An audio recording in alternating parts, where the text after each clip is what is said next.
of works with in the community, and then falls in love with this art teacher from outside of the community. And it's kind of their sad, obsessive love story at the same time as they're both on identity quests. Okay, so there you have it. Yeah, it's on one foot. Okay, so someone described this, by the way, as an Orthodox Jewish soap opera for mature audiences only. So it's a little steamy at times. It's a little steamy. So yeah, I wouldn't. Everywhere books are sold. Right. But there's the whole conversation about you write what you know and what stories do we have the right to tell. And, I think over the last decade or so, there's been a great sensitivity to, who's telling the story about a community, especially when it's a minority community.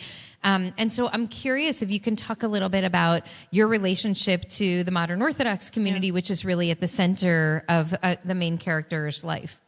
Yeah, it's a great question. It's actually one I expected to get a lot more as this book came out and have gotten very little of.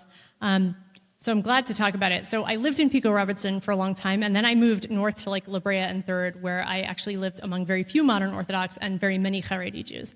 But in Pico Robertson, my experience was living I had relatives who were in the modern Orthodox community. I had friends who were in the modern Orthodox community. This is how I first heard this story of this thing that I don't think is endemic, but from time to time happens.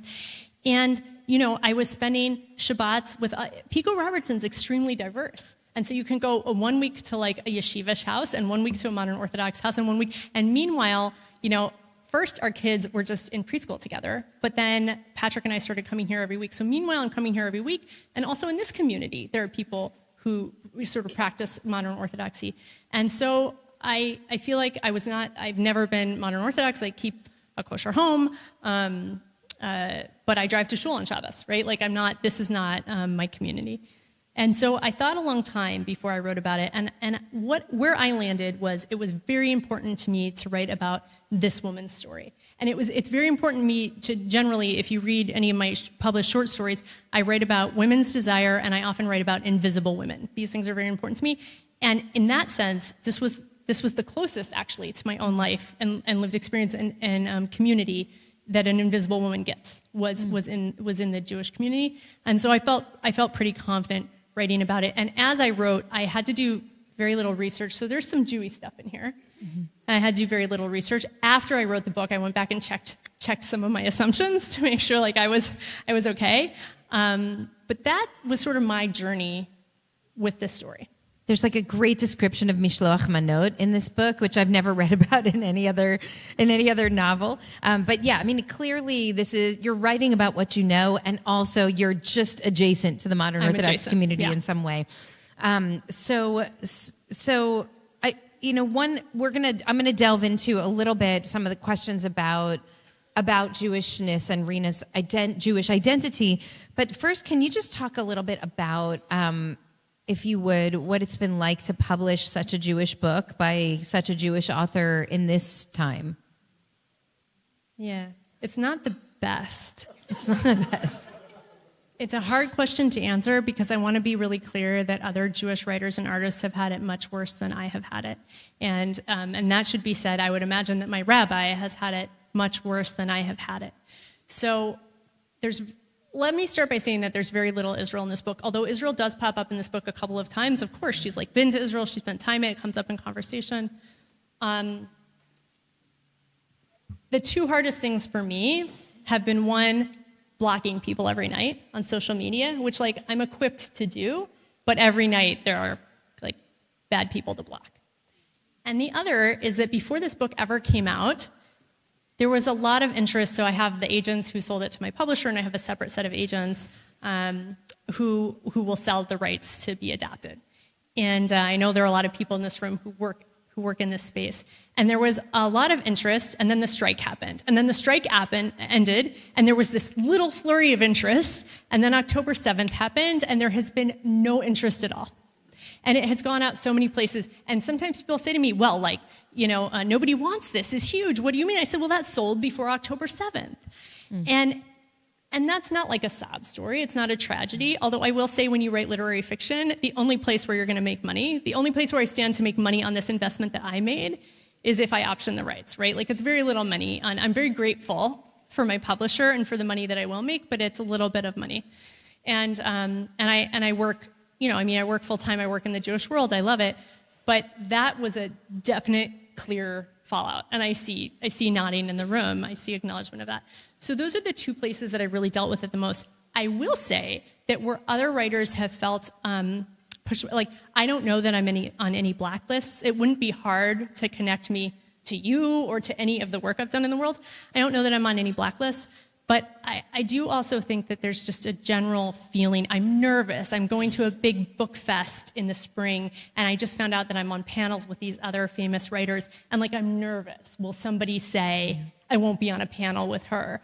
Will that be like interruptive to the process? My publisher, Counterpoint Press, who's distributed by Penguin Random House, has been amazing. They sent me on a full tour for a debut novel. They have never wavered in the support. So there are good stories too. And other people haven't had that. So, my honest answer is not great. Yeah, it's a really hard time. I'm sorry that to have to hold the weight of that. And of course, as you alluded to, we have heard all kinds of stories from other Jewish writers who, whether or not they have any connection to Israel, have been either canceled or simply not invited. And it's a really hard moment. I spoke with several months ago a friend, Wajahat Ali, who's Muslim. He said he's been canceled from 12 shows, because he's Muslim. And in this climate, there's just people are leading with their rage. Terrible. And it's really, and this, I think one of the saddest and hardest things about that is the price is paid in art. Like, art is the first thing that will get, shut down and cut off, and like, who benefits from that? So thank you for speaking about it honestly. And I know it really is a hard and challenging time. Like, a quick aside, the only place that wanted to buy international rights, Israel would have theoretically, but they're not in really a place of buying things right now much, is Russia. And I didn't know what to do when that offer came in, honestly, right? Like, I oppose the war, I oppose Russian aggression, and do the people of Russia, should we deprive them of art? It was a very hard question. Luckily, I only had to think about it once because that was the only international offer. Wow. Okay. Thank you for sharing that. Okay. So, all of the headlines about this book are about the sexy, steamy stuff. But I'm not sure that this is a book about sex. I think it is, as you sort of alluded to earlier. It's a book about self-discovery. I think it's a book about loneliness. I think it's about identity. It's about community. It's about love. And so I want to talk about some of those themes here. There's a big question that I think follows throughout the book is the question about what others expect from us versus what we want for ourselves, and how do we even determine or discern what we want for ourselves, and how much the more so is that question, how much harder is that question to answer when we're in a community that has really strongly stated suppositions about roles, about who we're supposed to be, how we make the mishloach manot and distribute them. So I wonder if you could talk a little bit about that work of discernment and the way that your main character both succeeds and maybe fails to actually actively separate herself from the role that others have placed on her. I think she mostly fails at everything. People who have a challenged reaction to this book will often say, I don't like the characters, and I don't like the ending. Say, yeah, it's a hard story. It's not a great story. But it's an important, I don't think my book is so important, but it's important to tell stories of women like this. Look, when you first read the book, so I had a very bad title. For the 10 years I was writing and editing this book, I had a very bad title, and I knew they would change it, and I was grateful for that.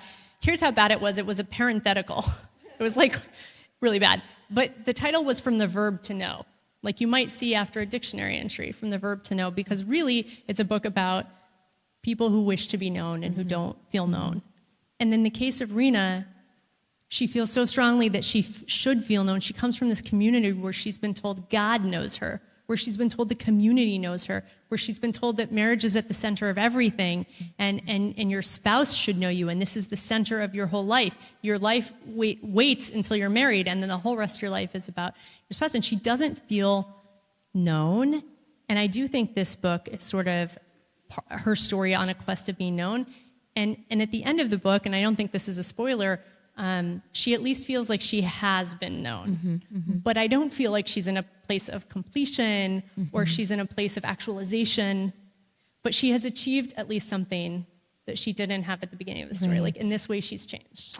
It reminds me, there's a Gemara that talks about, for the rabbis, integrity in business was of such high importance. And so every morning we have to reset our scales to make sure that they're zeroed out in the right way, that the gauge isn't off.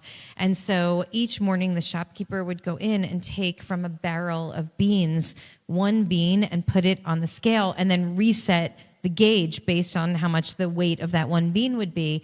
And then the rabbis ask this question, what do you do with that bean after you've used it to measure the scales? Because your entire integrity rests on that bean. Had it not been for that bean, you could have cheated or been cheated in business. So you can't just throw it back in the barrel with all the other beans. And I think I think that means is, like, once you've been seen, once you've been known, you're different forever. Even if that relationship ends, it changed you, because for just a moment, somebody in the world could see you fully. And so, and I think that does change her. And I think it does change us on some level, which is a very powerful insight that you're sharing here. Thank you. Yeah. Thanks. Yeah. No, right. She's changed. And the relationship maybe wasn't, so there are a lot of red flags. I actually remember when my rabbi called me when she finished a draft a long time ago, and you said, I don't know if you remember this, you said, I want to do their wedding, these two characters. And I was like, there are a lot of red flags, Rabbi Brous. And you were like, I know, but I want to do their wedding. Okay. So the perfect Jewish wife. Can we talk a little bit about that? So what is your sense of Jewish marriage, and how, I mean, look, it's a pretty damning portrait that you paint, and I'm in a Jewish marriage, and I happen to love it. And so do I. It's, and I wonder if you can just reflect a little bit on what's redeemable from this picture about the lives that many of us in this room actually lead. Yeah, it's a hard question. So I think, look, I also tried to portray beauty that I think is really there and inherent, but this particular character, and I don't think it's, again, endemic, just like I don't think, like a swinging is endemic in this community. I don't think it's endemic that everybody experiences the relentlessness of the Jewish calendar the way this character does, but this character does. I know.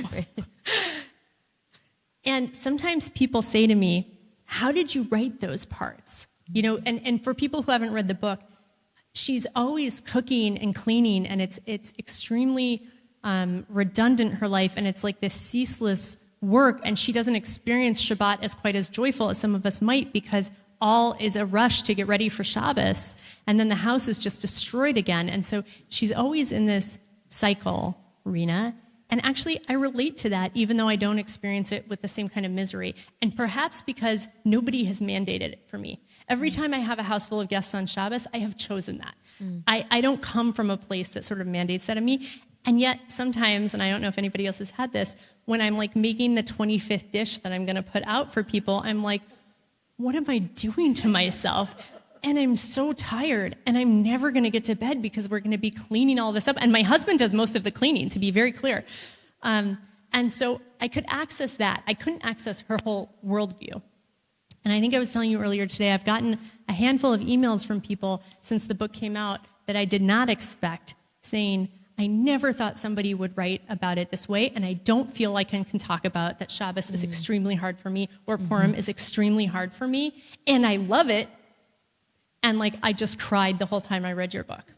And again, like, I just think it's this character's experience. It's some people's experience. I don't think it's everybody's, but I think it's important to represent like a view other than joy and rest. Wow, that's so interesting. I mean, again, I'm just sort of struck by the way that people talk about the book and the kind of one line about the book, the really spicy stuff, and how... Are there kids in the room? I'm just... Okay. Wait. I was just checking if there are kids in the room. I'm trying to think what I'm going to say, and I just... Yeah. There was a dragon before, so... there was a little dragon. A little dragon. Yeah. He went to sleep. Great. But my son is in the room, and he's 15, but he's not paying attention, so it's fine. I don't even know who he. Oh my God. He's giant. Yeah, he's giant. Oh my God. Okay.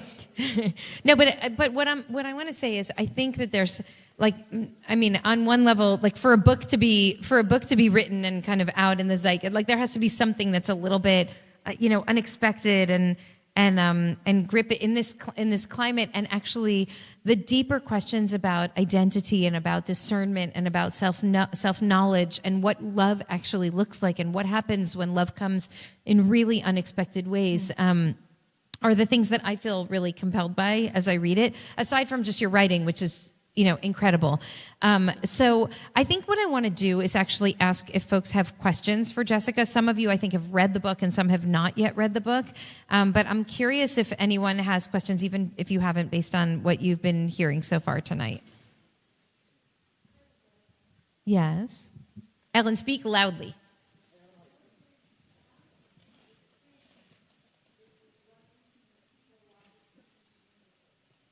Can you say that? Would the response be the same if it wasn't in the Pico Robertson neighborhood? Yes. Do you mean by that, would the response be the same if it wasn't set in the Jewish community, or? If it wasn't set in the Jewish community, because in a way, what you've talked, oh, sorry, I don't like You're these good. things, so. You're great. In a way, what you're talking about isn't that unusual. A lot of people don't say things, but they think them. You are saying it, but you're saying it with boundaries. The Pico Robertson neighborhood has boundaries. Yes.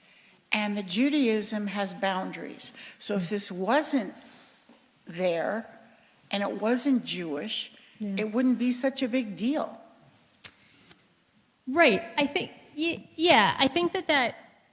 that might be true. I think there's a certain transgression that comes. Another theme in the book, which I just had an essay about it in Lilith, that Adam Morgelees and I haven't connected about yet, but I just had an essay in Lilith about how I'm an atheist, and that is also a theme of the book, is that Rena is on a path towards atheism. So there's some transgressive nature in it set in this religious community, and there's atheism, and there's all of this sex. And there's a mikveh scene, and I'm trying to decide what I'll say in the room. I have a good joke, but I'm not sure if I'm going to tell it. Okay, I'll tell it. So my husband overheard me saying once to somebody, my husband says there are too many boners in this book. And my husband piped right in and he said, "Excuse me, I did not say too many, I just said a lot." And I think that that's like a good description, like that gives you a sense.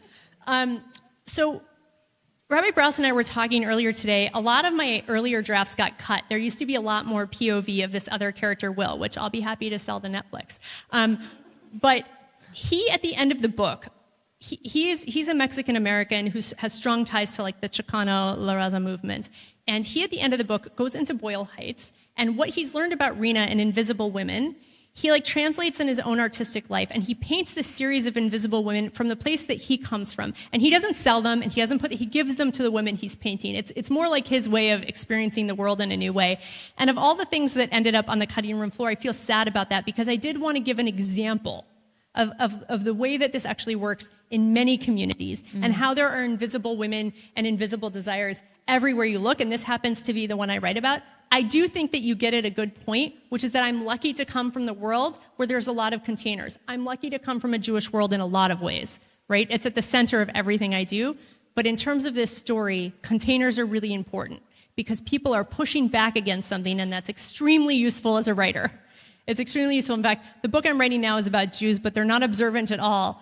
And a couple of times I've been like, ooh, like this, the stakes have to be higher, but I don't have these sort of built-in containers.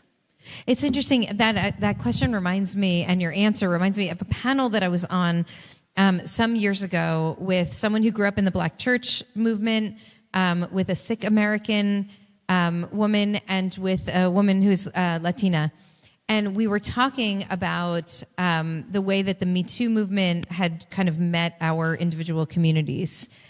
and the way that we navigate violence and sexual harassment in our own individual communities. And the one thing that unified, I mean, there was a lot that unified the four of us, but that everyone felt like we really can't talk about this publicly because, like, I don't want to feed a perception of Jews that could cause harm to my community. So in some way, speaking a truth about some wounds and bruises in the community reveals us, like, makes us vulnerable out in the world. And every one of these minority communities that was represented on our stage all felt the same way. Like, to talk about the stuff that's not, like, beautiful in our community makes us vulnerable in some way, and yet to not talk about it means that we're not being honest and we're not being real, and we may be actually suppressing or silencing people who are doubly vulnerable, within our own communities. Yes. So I'm sure that's something that you've thought a lot about here. I've thought a lot about it, and our mutual friend, Rabbi David Kasher, actually had a lot of questions for me in our journey. He moderated a book event I did in LA when the book first came out, and not that there, although some of the questions, he asked me privately in advance.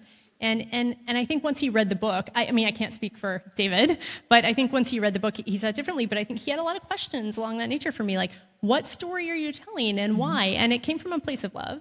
But I think it's a valid question. Listen, I think stories are very important. I don't think I'm, like, at all brave for telling this story. I think there are other people who tell stories who operate from a place of bravery. I think it's really important to tell stories.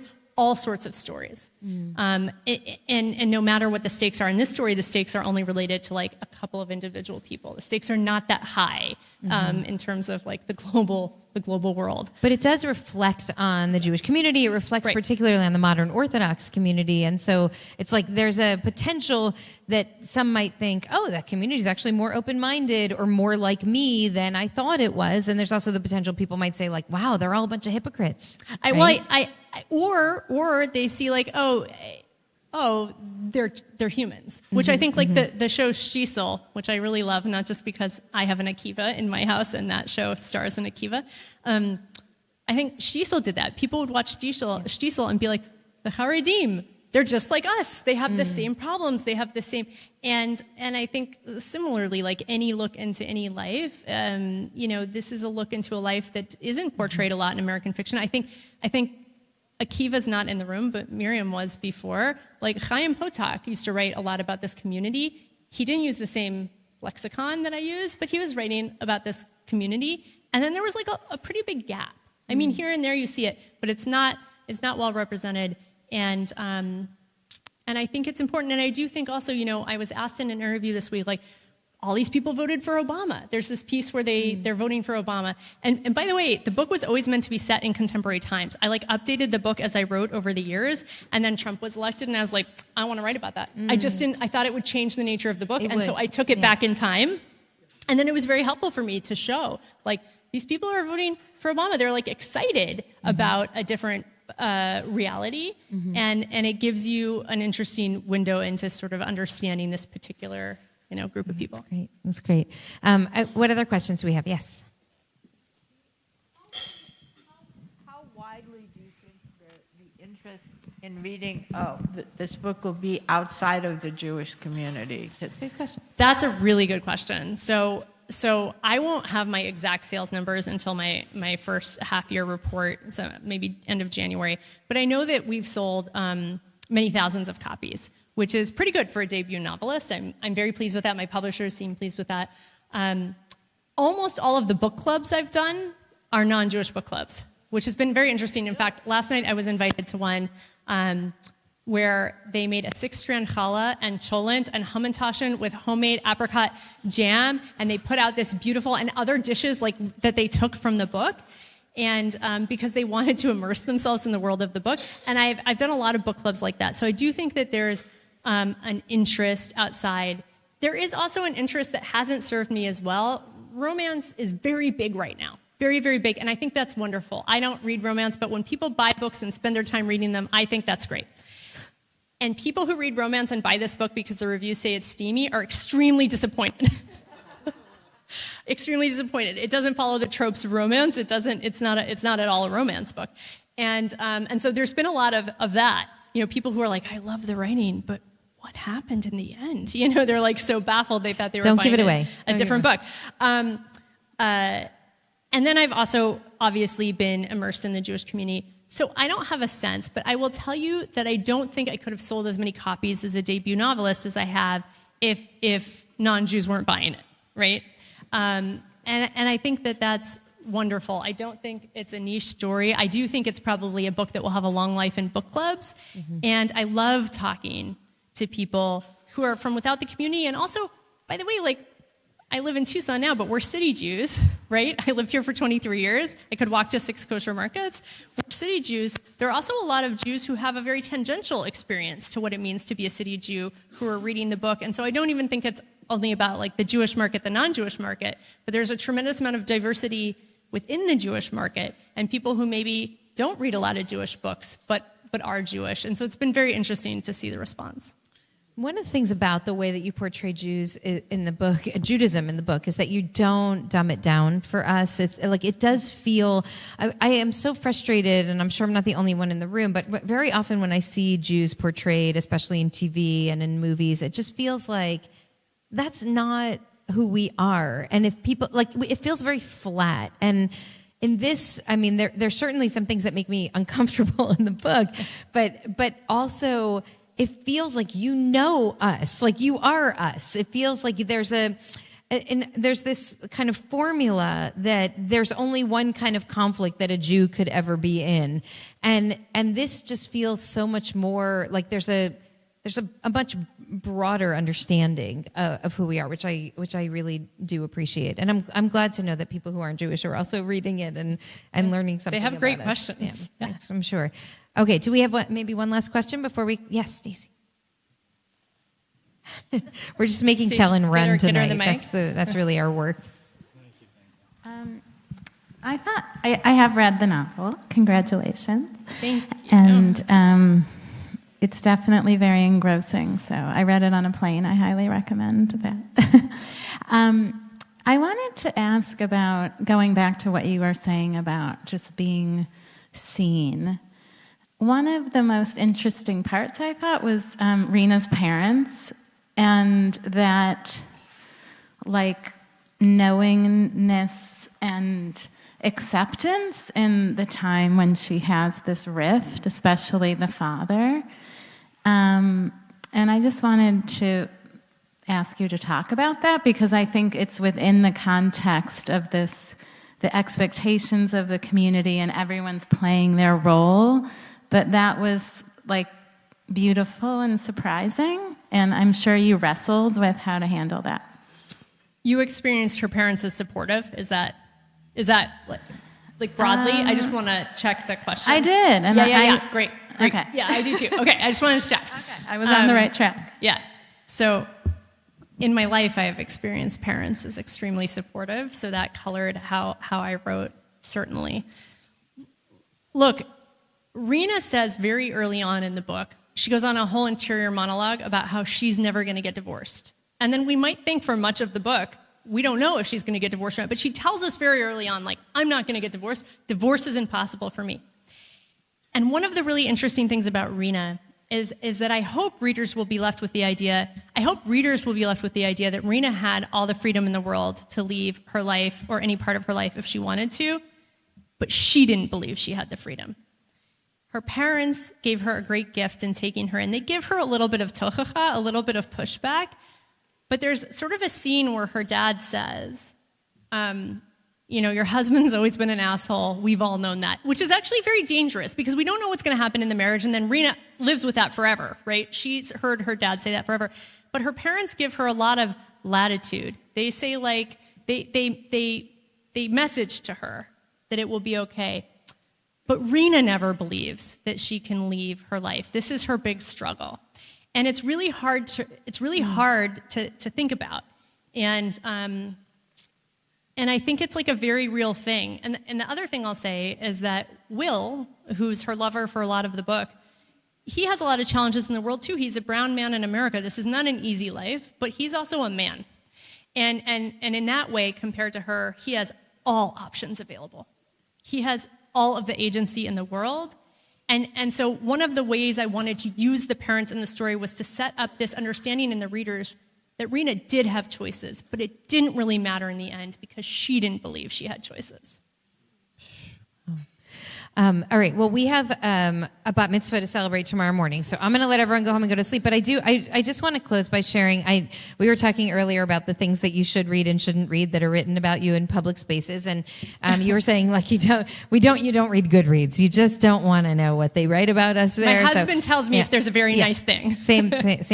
Okay. But I want to say that I read your Goodreads and reviews, and I just want to share too. One person said 5 stars, but can I give it 7? It's just shatteringly gorgeous.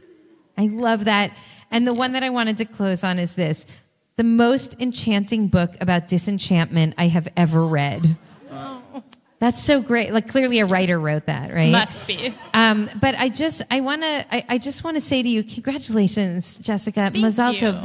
It's such a feat, and I feel so proud of you and so moved by the witnessing of the realization of your dream before our very eyes. And I'm so excited to see what comes next, because clearly this is a great start to your career as a novelist. So mazal tov. Well, thank you. And if I may say, if you read the acknowledgments, it's like a list of people who are or have been involved at IKAR, and you're on the back of the book with a blurb. And I'm very, very grateful for all the mentorship I received in this community that made it happen. Thank you. Yeah, thank you. All right, mazal tov. Thank you. Shabbat shalom. Shabbat shalom. We're gonna say Birkat Hamazon. So please join. Shir hamalo b'shuv Adonai at Shivat Zion ha'inu kechol b'maz yimales